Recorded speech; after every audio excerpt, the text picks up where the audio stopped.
Assalamualaikum warahmatullahi wabarakatuh. Alhamdulillahirabbil alamin. Allahumma shalli ala sayyidina Muhammad wa ala ali sayyidina Muhammad. Berbahagia sekali kita dipertemukan dalam Beduk Ramadan bersama Bank Jakarta.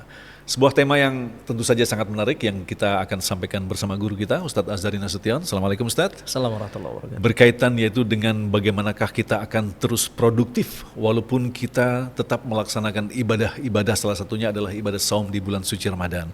Ustadz, kalau kita berbicara tentang hawa nafsu ini ya, sesuatu yang enak kita pandang, sesuatu yang enak kita makan, kalau bisa kita makan dan habis-habisan begitu. Tetapi dalam 1 tahun Allah memberikan satu semacam formula untuk membersihkan diri kita, bukan sekedar hal fisiologis tapi ternyata jiwa kita, yaitu dengan melaksanakan ibadah saum di bulan Ramadan. Kan secara rasional saum ini mengurangi waktu kerja, mengurangi apa istilahnya, asupan yang kita masukkan. Tetapi Allah menjamin orang yang justru berpuasa dengan benar, maka dia akan lahir dengan pribadi yang kuat begitu, bahkan produktif. Nah, judul kita adalah produktif tanpa batas di bulan penuh berkah inilah. Ustadz, bagaimanakah menjelaskannya Ustadz? Antara kaitan ibadah ini dengan produktivitas itu sendiri Ustadz. Baik, bagus banget pertanyaannya. Menurut saya gini Mas Agung, di puasa itu ciri khasnya adalah kita dilatih untuk menyulitkan diri. Iya, maka dia disebut dengan ibadah salbiyah. Ibadah yang menahan maunya ego, maunya diri. Kalau yang lain namanya ibadah ijabiyah. Ya. Disuruh sholat, disuruh zakat. Satu-satunya ibadah yang disuruh tidak boleh apa-apa itu cuman puasa. Maka dia disebut ibadah salbiyah, ibadah yang tidak boleh. Oh, salbiyah itu tidak boleh maksudnya? Iya. Menahan, oke. Seringkali kita itu lebih kreatif, lebih produktif ketika kita berada dalam kesulitan. Saya masih ingat, dulu ketika saya masih mahasiswa, masih ngontrak, itu skill saya untuk survive itu luar biasa. Kita mungkin nulis apa aja yang bisa ngasilin uang, kita bisa bayar uang sewa, kita berteman sama siapa aja. Di tengah kondisi kita yang gak aman-aman aja. Justru setelah kita aman, setelah kita nyaman, di zona yang tenang, produktif kita menurun. Nah, puasa itu sebenarnya kan zona yang sangat tidak nyaman. Makan gak boleh, minum gak boleh. Bahkan hubungan badan dengan istri yang halal tidak boleh. Jadi benar-benar keluar dari zona yang nyaman. Justru kita keluar dari zona yang nyaman ini, Tuhan ingin melejitkan kita untuk kembali produktif. Tentu di sini bukan hanya produktif secara fisik, tetapi secara rohani ya. Membegah-begahi rohani. Jadi di puasa kita diajarkan untuk menunda kepuasan. Ya kan? Menunda kepuasan. Pengen itu, tapi entar dulu. Beduk maghrib. Iya. Pengen ini entar beduk maghrib, menunda. Tapi yakinlah di fase menunda itu, disitulah kita semakin produktif, mencari cara bagaimana ya kita bisa berhasil mendapatkan apa yang kita inginkan, tapi tepat pada waktunya. Saya kira itu nilai puasa, Mas Agung. Dan disitulah hubungannya dengan produktivitas. Makanya mestinya jika orang semakin menunda yang dia inginkan, dia berada di zona yang tidak nyaman, mestinya dia semakin produktif, bukan semakin apatis, bukan semakin berleha-leha, lemah begitu ya. Iya, bukan semakin lemah. Dan yang sangat menarik sekali Ustaz, dalam catatan sejarah peperangan dari umat Islam itu justru dimenangkan di bulan Ramadan, Ustaz. Ini kan ajaib sekali begitu, apalagi peperangan. Benar. Kalau beda sama kita di kantor nulis begitu capek, tapi mereka semua berperang Ustaz. Itu penjelasannya secara spiritually itu seperti apa Ustaz? Yang pertama mungkin karena Ramadan kita masih bersifat siklus atau momentum. Kita puasa ya karena Ramadan. Orang-orang soleh terdahulu, para sahabat, puasa itu emang udah jadi habit mereka. Nah, karena kita masih di fase permulaan siklus Ramadan nih, puasa yuk puasa. Ya karena baru puasa gagap, kagok, kaget. Jasmaninya kaget dan wajar aja ngantuk, tidur. Nah, orang yang sudah bertahun-tahun mentradisikan puasa, dia udah nggak kaget. Dia justru itu menjadi kultur dia sehari-hari dalam hidupnya. Jadi udah nggak kaget. Itu yang pertama. Yang kedua, mungkin kita suka dengar satu riwayat naumus shaim ibadah, puasanya orang yang tidur ibadah. Nah, kita perlu tebelin bahwa riwayat ini menurut para kritikus hadis bermasalah. Iya. Diragukan validitasnya sebagai hadis. Jadi kalau kita tidur karena ingin mengamalkan hadis ini semata-mata, yang ternyata itu diragukan bukan hadis. Jadi bermasalah.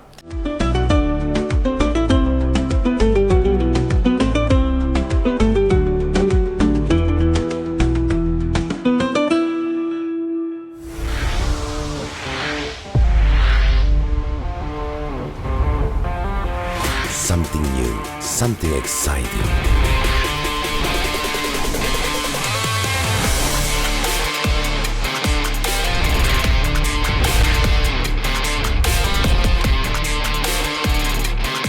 Packed with exciting offers.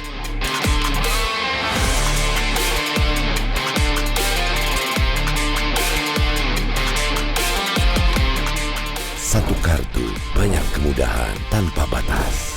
Visa Bank Jakarta, membangun masa depan.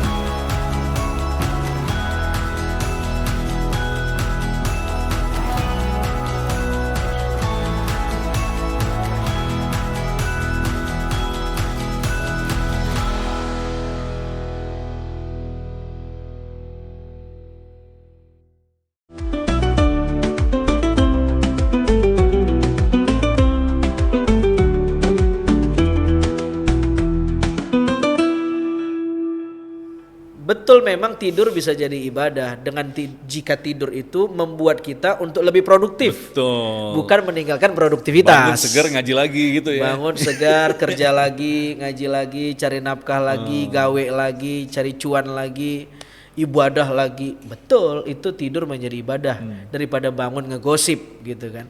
Tapi kalau dari bangun sahur sampai maghrib tidur, bukan ibadah, jenazah namanya. Bahkan kalau kita perhatikan Ustaz, Rasulullah itu begitu memudahkan untuk melaksanakan puasa. Salah satu contoh adalah ketika beliau bersama istri tercinta hanya menyimpan sekerat roti begitu. Betul. Kemudian datang tamu, Masya Allah. kasihkan. Terus kita puasa. That easy begitu. Artinya Betul. itu adalah sebagai bagian dari kehidupan, bukan sebuah kewajiban begitu Ustaz ya. Betul. Karena memang kan sebenarnya Ramadan ini kan ceritanya rohani. 11 bulan yang kita kenyangkan kan jasmani. Nah, rohani kita ini cemburu ceritanya. Allah. Makanya roh disebut roh karena diambil dari kata roha ya ruhu, maknanya berangkat, pergi. Orang Arab kalau bilang ruh, itu berarti dia udah marah banget. Pergi kamu. Nah, roh kita ini disebut ruh karena dia nggak betah sama fisik kita. Karena banyak kebutuhan dia yang dikalahkan karena jasmani kita. Dia diikat sama kebutuhan jasmani kita. Dan 11 bulan yang kita kenyangin jasmani. Nah, Tuhan menciptakan 1 bulan dan kita dilatih membegahkan rohani bukan jasmani di bulan ini sebenarnya. Tapi itu pun di bulan rohani ini tetap aja yang kita kenyangin jasmaninya. Yang kita kenyangin jasmaninya. Kita ngelis sahur pakai apa ya, buka apa ya, entar di resto mana ya. Ini bintang 5 ini cakep Ya masakannya. Allah, Kita nggak ya pernah ngelis kita itikaf di mana ya, besok Masya pengajian di masjid apa ya. Jadi tetap aja bicaranya jasmani bukan rohani. Jadi artinya kita harus menyadari bahwa tubuh kita ini sebenarnya sebuah alat yang kelak bahkan kita tinggalkan begitu Ustaz. Betul. Intinya itu ruh kita yang tadi diuji oleh Allah begitu Ustaz ya. Betul. Nah, Ustadz, ada pertanyaan yang sering kita dengar ketika ada masalah tentang melaksanakan ibadah puasa. Bagaimana dengan seorang pekerja berat, tukang bangunan? Iya. Nah, apakah dia harus mengganti puasanya atau mungkin ya dia harus bertahan dengan kondisi seperti itu, Ustadz? Nah, secara fikih jika dia seorang pekerja berat, katakanlah kuli Bangunan yang mengangkat yang batu begitu kan angkat berat sekali itu, batu, Ustadz. supir truk lintas provinsi yang jika dia tidak melakukan itu tidak dapat gaji dan anak istrinya tidak bisa makan, maka dia boleh tidak puasa dengan catatan nanti diqadha. Oh. Ya, diqadha. Dibayar hutangnya, ya, dibayar hutangnya. Seperti itu. Jadi ada keringanan dari agama. Tapi dengan catatan dia mesti niat untuk menjalankan puasa. Lalu kemudian jika tidak sanggup maka berbuka. Jadi dia dapat pahala dari niatnya. Oke. Dia dapat pahala dari niatnya. Misalkan contohnya dia masuk pagi begitu, dia dipaksakan untuk puasa, tapi begitu dia nggak kuat, cut begitu. Bahkan saya pernah dapat pertanyaan yang lebih random dari ini. Dia seorang pemain profesional sepak bola, Nah, ini, tanding di bulan Ramadan, yang memang tidak bisa tidak menurut coachnya dia mesti turun ke lapangan hijau. Kalau enggak ya strategi kacau kira-kira begitu. Gimana Pikih menjawabnya? Jika dia pemain profesional maka dia mendapat hak uzur. Tetapi kalau pemain kayak kita, yuk main badminton yuk sore ini, list di grup. Cuman kita nggak pemain badminton profesional, gara-gara pengen badminton gak usah puasa ya besok, kan jadwal kita badminton bareng. Nah, itu tidak termasuk uzur karena kita bukan pemain profesional. Pemain profesional dia membela negaranya, dia membela klubnya, atau memang jika dia tidak melakukannya kontraknya diputus Iya. sama klubnya dan dia tidak bisa memberi nafkah kepada istrinya dan lain-lain. Jadi panjang. Sebenarnya ada dua pilihan di situ, ditinggalkan atau diteruskan dengan catatan-catatan tadi begitu Ustadz ya. Kita memang untuk bisa memilih begitu Ustadz. Nah Ustadz, kita masuk lagi kepada inti daripada ibadah saum. Ini adalah ibadah yang sangat unik sekali. Allah dan dirinya sendiri, kita sebagai pelaksananya begitu Ustadz, yang tahu bahwa puasa kita, saum kita itu benar atau riya di situ Ustadz. Bagaimana menjelaskan Ustadz? As-saumu li katanya, wa ana ajzi bih. Puasa itu untukku. Tafsirannya ada dua nih. As-saumu li itu makna yang pertama adalah puasa itu untukku dan hanya aku yang tahu. Seolah-olah riwayat ini ingin mendidik kita bahwa melakukan puasa mesti ikhlas. Masya Allah. Dia adalah interaksi kita sama Allah. Orang mah nggak tahu kita lagi mokel, buka diam-diam, yang tahu cuman Allah. Tapi makna yang keduanya adalah as-saumu li itu maknanya adalah puasa itu untukku. Maknanya adalah kita disuruh oleh riwayat ini untuk menginstal, mengimitasi, menduplikasi sifat-sifat Allah. Karena tidak makan, tidak minum itu sifat Allah.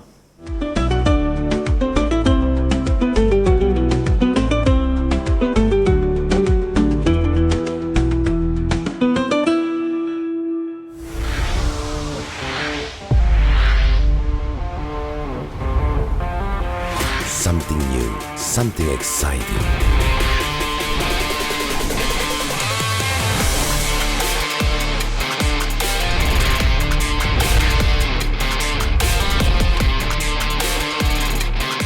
Packed with exciting offers.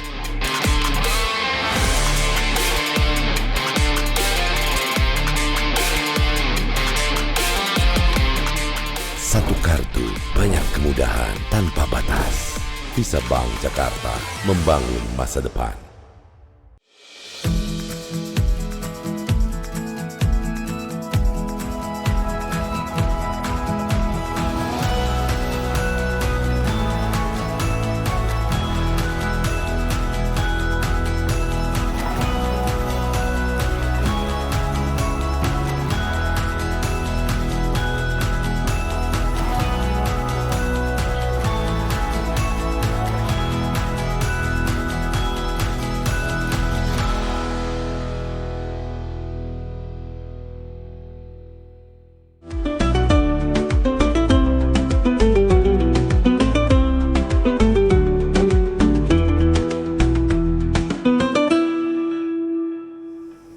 Huwa yut'im wa la yut'am. Kata Quran, dia memberi makan dan tidak makan. Lalu kemudian Al-Quran mengatakan lam yakun lahu sahibah. Dia yang tidak punya pasangan. Jadi tidak nikah, tidak minum, tidak makan. Kan ini kerjaan orang puasa. Tidak boleh berhubungan badan, tidak boleh makan, tidak boleh minum.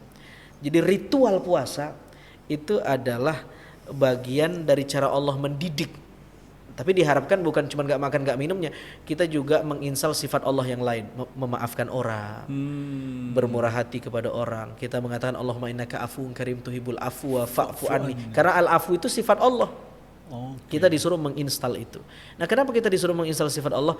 Karena selama 11 bulan yang kita imitasi sifat-sifat binatang dalam diri kita, dan itu mesti di-delete, dan kita mesti kembali dan menginstal sifat-sifat Allah. Sifat Allah bukan zatnya, sifatnya. Ya.